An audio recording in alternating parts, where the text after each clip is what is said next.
Hi ನಮಸ್ಕಾರ ಎಲ್ಲರಿಗೂ, welcome to my channel. ಇವತ್ತು ಮಹಾಲಯ ಅಮಾವಾಸ್ಯೆ ಆಗಿರೋದ್ರಿಂದ ಸ್ವಲ್ಪ ಮನೆಯಲ್ಲಿ ಕೆಲಸ ಜಾಸ್ತಿನೇ ಇರುತ್ತೆ. ಹಾಗಾಗಿ ನಾನು 5 o'clockಗೆ ಎದ್ದೇಳಿದ್ದೀನಿ. ಯಾಕಂದರೆ ಎಡೆ ಹಾಕೋದು, ಪೂಜೆ ಮಾಡೋದು ಎಲ್ಲ ಇರುತ್ತಲ್ಲ. ಸೊ ನಾನು ಇವತ್ತು ಅರ್ಲಿಯಾಗಿ ಎದ್ದೇಳಿದ್ದೀನಿ.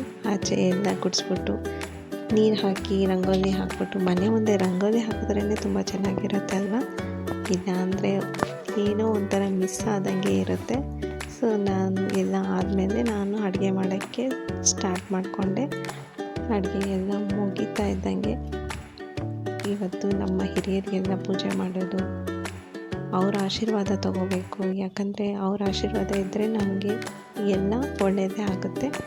ನನ್ನ ಮಗ ನೋಡಿ, ಅವನು ಸೆಲ್ಫಿ ಸ್ಟಿಕ್ಕಲ್ಲಿ ವೀಡಿಯೋಸ್ ತಗೊಂಡೇ ಇದ್ದೋಗ್ಬಿಟ್ಟಿದ್ದ. ಅವನಿಗೆ ಎಕ್ಸಾಮ್ಸ್ ಬೇರೆ ಇದೆ, ಓದ್ಕೊಳ್ಳೋ ಅಂತ ಹೇಳ್ತಾ ಇದ್ದೆ. ಅವನು ಇರಮ್ಮ ಆಮೇಲೆ ಓದ್ಕೊಳ್ತೀನಿ ಅಂತ ಅವನ ಪಾಡಿಗೆ ಅವನು ವೀಡಿಯೋ ತೊಗೊಂಡಿದ್ದ. ಸರಿ ಅಂತ ನನಗೂ ಕೆಲಸ ಇತ್ತು ಅಂತ ನಾನು ಸುಮ್ಮನೆ ಆಗೋಗ್ಬಿಟ್ಟೆ. ಎಲ್ಲ ಆಮೇಲೆ ನಾನು ದೇವ್ರ ಮನೆಯಲ್ಲೆಲ್ಲ ರೆಡಿ ಮಾಡಿಕೊಂಡು ಕಲಶ ಇಟ್ಬಿಟ್ಟು ಮತ್ತು ಹಾಗೆ ಬಟ್ಟೆ ಎಲ್ಲ ಇಟ್ಬಿಟ್ಟು ಪೂಜೆ ಮಾಡೋಕ್ಕೆ ರೆಡಿ ಆದೆ. ನಾನು ಸಿಂಪಲ್ಲಾಗಿ ಇಟ್ಟಿರ್ತೀನಿ, ಯಾಕಂದರೆ ಆಮೇಲೆ ತುಂಬ ರಿಸ್ಕ್ ಆಗುತ್ತೆ ಎಲ್ಲ ವಾಶ್ ಮಾಡೋದು ಅಂತ ಹೇಳ್ಬಿಟ್ಟು.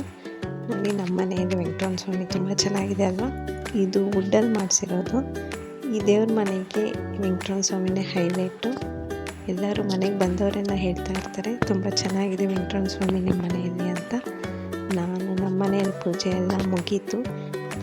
ಎಲ್ಲ ಎಡೆ ಹಾಕಿ ಎಲ್ಲರೂ ಸಾಂಬ್ರಾಣಿ ಹಾಕಿ ಈ ಥರ ಎಲ್ಲ ಆಯಿತು. ನಿಮ್ಮ ಮನೆಯಲ್ಲೆಲ್ಲ ಯಾವ ರೀತಿ ಆಗಿದೆ ಅಂತ ಕಮೆಂಟ್ ಮಾಡಿ. Thank you for watching my channel.